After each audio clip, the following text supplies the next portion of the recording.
Grabbing buyers from reviews and guides. One of the lessons that eBay has learned in recent years is that content is king. To be honest, until recently, even eBay themselves admitted that the site lacked content. In other words, the site didn't have much in the way of useful information. It was purely a place to buy and sell products or services.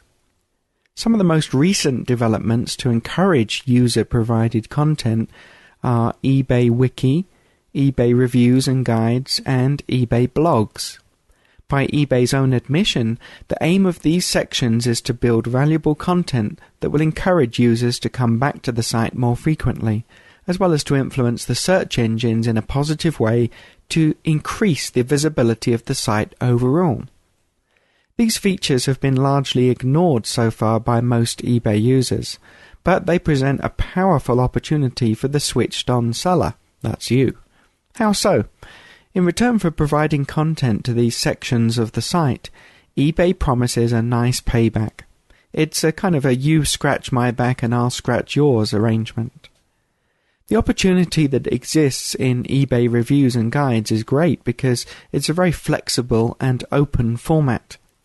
According to eBay's own definition, reviews and guides, which are actually independent sections of the site in their own right, were provided as a way for users to research suitable products and benefit from the wisdom of eBay members that have experience in a particular product category, either as a seller or as a user. Reviews contains comments and ratings about all kinds of commonly sold items on eBay. Note that eBay limits reviews to specific types of products that they list.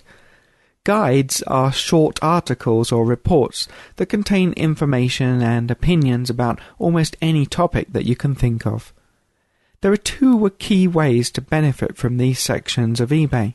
Number 1, use the free information as a research resource for creating your own information products. And number 2, write informative and useful information about the niche that you sell in, and then promote your own products. Now, the first point should be self-evident. Reviews and Guides is a rapidly growing information resource in its own right that's available for free, so it's a great tool for research when creating information-based products. The second area is a little more complex, but don't be put off because it represents an outstanding way to generate interest in your eBay listings for free. Here are some of the ways you can use reviews and guides. Number 1, have a friend or relative post an objective review of your product. Make sure it's realistic and credible, and be sure to include details of what makes your product superior to the competition. 2, write a top 10 products review for your industry. And of course, guess which is number 1. Number 3, write a white paper report about a product that you sell. Number 4, write a guide that explains how to use your product. Number 5, write a guide that explains unusual uses for your product.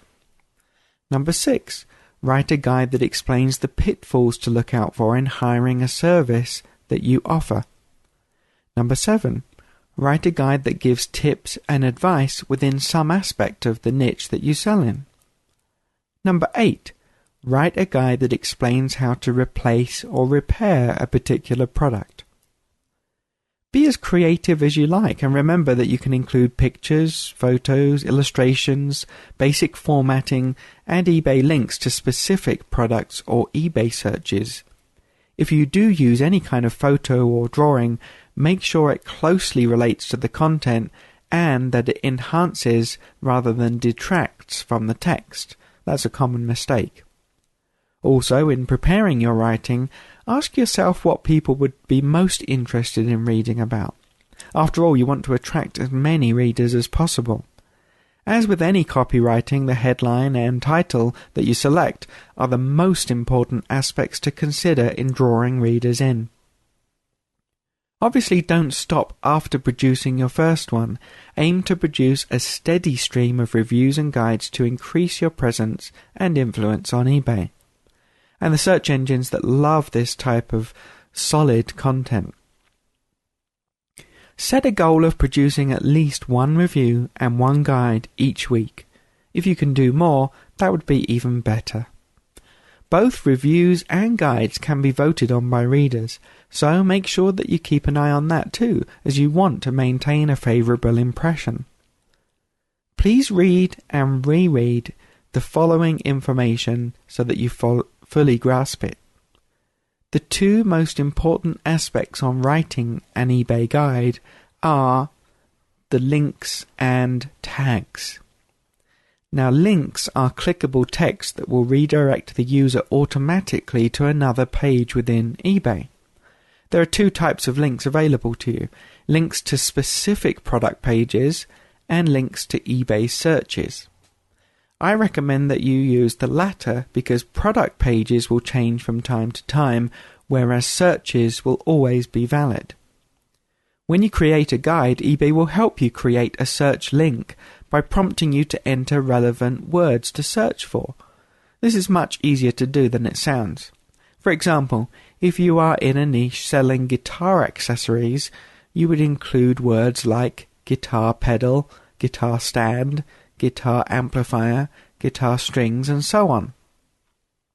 Now, in identifying the most suitable words and phrases, which are the tags, or other people call them keywords, ask yourself, if I was to search for this type of article, what search words would I enter? Now, this is the clever part. If you give this some careful thought, it's possible to create a search term that's so specific that it only brings up your items in the results page. So, for example, going back to the example of selling guitar accessories, if your store name was ABC Guitar Accessories and your listings had the word ABC in them, your search terms should be ABC Guitar Pedal, ABC Guitar Stand, ABC Guitar Amplifier, and so on. Again, the aim is to create search terms that are so specific that your listings are the only ones that match, so they are the ones that are displayed. This is a very powerful tool because you're now able to influence readers of your guides to visit your listings and yours alone. Since you've just provided them with useful information in your guide, it makes sense that you are starting to build a rapport with them, and they are far more likely to buy from you than another seller as a result. It's simple human nature at work. The other element of an eBay guide to give attention to are the tags. The word tags is simply eBay speak for keywords. Keywords are words or phrases that eBay prompts you to enter when you create your guide, to help others really to locate the guide in the future. Now, really that's the search terms that will cause your guide to be found, so you can see how important they are. As an example, if your guide was tips for planning the perfect Hawaii vacation, your keywords would likely include Hawaii vacation, Maui, Oahu, Kauai, and so on. There's a balance to be had in how specific your keywords are because you're only allowed to submit a maximum of 4. For example, if you use the keyword expression Hawaii surfing vacation, you would lose out on a lot of other, more general searches. Finally, as you might imagine, it's easy to spend hours in these areas of the site, so be careful not to fall into that trap. Use these features as tools to increase your presence on eBay, but don't get bogged down or distracted with them. If you enjoyed this article and you'd like to know more about how you can use eBay as a marketing tool for your business, grab the special pack of training materials I've put together for free at www.sendmyfreegift.com. Head on over there now to www.sendmyfreegift.com.